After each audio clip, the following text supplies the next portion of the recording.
जय श्री कृष्णा। मैं पुनीत शर्मा जन्माष्टमी की हार्दिक शुभकामनाएं देती हूँ। साथ में आपके लिए कुछ विशेष उपाय जो इस दिन करने से आपको लाभान्वित करेंगे उनके बारे में चर्चा करूंगी। सबसे पहले भगवान श्री कृष्ण ने अष्टमी तिथि रोहिणी नक्षत्र बुधवार को ही क्यों चुना और रात्रि के समय को ही क्यों चुना जन्म लेने के लिए, उसके पीछे का रहस्य आप लोगों के सामने आज लेकर आई हूँ।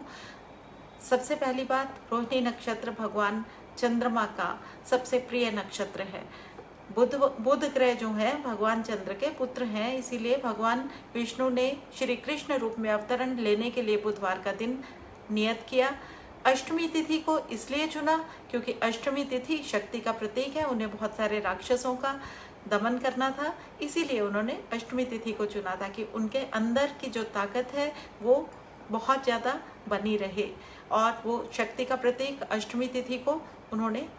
जब इस चीज़ से ब्लेस किया,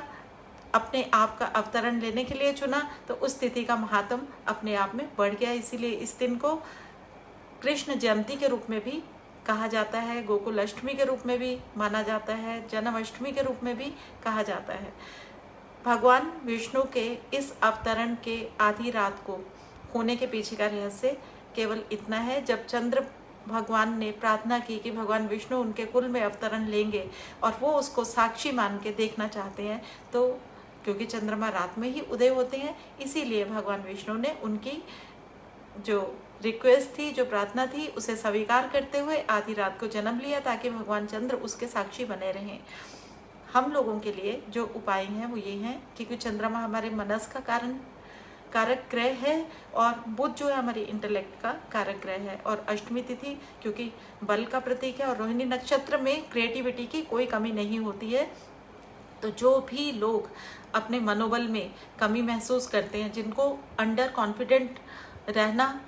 अपने आप में बहुत बड़ा एक चैलेंज दिखाई देता है, उसको ओवरकम करना जिनके लिए बहुत डिफ़िकल्ट है, और जो बच्चे मेधावी होते हुए भी अपनी समस्याओं का समाधान खुद से इसलिए नहीं कर पाते कि उनमें कॉन्फिडेंस नहीं है या उनमें फोकस की कमी है या उनकी मेमोरी पावर जो है वो कहीं ना कहीं वीक है, तो उन सब लोगों के लिए जन्माष्टमी क्योंकि 30 अगस्त को है, 30 अगस्त के दिन रात के समय 11 बजे से लेके 12:55 तक आपको भगवान श्री कृष्ण को धनिया पंजीरी से भोग लगाना है। साथ में 8 मोर पंख आप पहले से ही खरीद के रख लें अपने पास, और इस दिन भगवान श्री कृष्ण के आगे आप उन्हें रखें और प्रार्थना करें कि भगवान श्री कृष्ण अपनी कृपा दृष्टि से इन मोर पंख को ऊर्जित करें, एनर्जाइज करें, ताकि जब आप इन्हें अपने घर के अंदर डिस्प्ले करेंगे तो आपके घर के बच्चे, आपके घर के वो लोग जो भी लो कॉन्फिडेंस वाले हैं, उन्हें आते जाते जब मोर पंख दिखाई देंगे तो उनके ऑरा के अंदर उनको परिवर्तन दिखाई देना शुरू हो जाएगा, उनका कॉन्फिडेंस बिल्डअप होना शुरू हो जाएगा। बहुत सरल उपाय है। मोर पंख के पीछे जो कलम होती है उसमें आपने केसर और चंदन से डिप करके अपने घर के मुख्य द्वार के ऊपर जन्माष्टमी के समय में, यानी कि 11 से 12:55 के बीच में 30 अगस्त को स्वास्तिक चिन्ह अंकित करना है, और हर कमरे के दरवाजे पे आप स्वास्तिक का चिन्ह इसी तरह से बनाते चले जाएं। आप अपने घर के अंदर जितनी भी नकारात्मक ऊर्जाएं हैं, जितनी इविल आई है, जितना भी लोगों की आउट ऑफ जेलस आपके घर के अंदर की ऊर्जा जो है वो आपके काम नहीं होने दे रही है, वो जो विघ्न है, वो अवरोध जो है वो हट जाएंगे। ये 2 उपाय है। पंजीरी धनिया की जो आप बनाएंगे वो भोग लगने के बाद में आपके घर के सभी सदस्य खा सकते हैं। ये रेमेडी आप जरूर कीजिए। दूसरा जो इस दिन का महत्व है वो ये है कि जिनके भी पुत्र संतान की इच्छाएं अभी तक पूर्ण नहीं हुई हैं, जिनको ये ब्लेसिंग आशीर्वाद नहीं मिले हैं, उन लोगों के लिए धनिया पंजीरी का जो प्रसाद है, इसके साथ साथ में आपको भगवान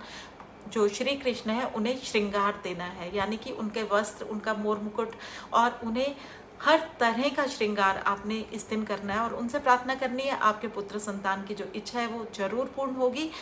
उम्मीद है आपको हमारा ये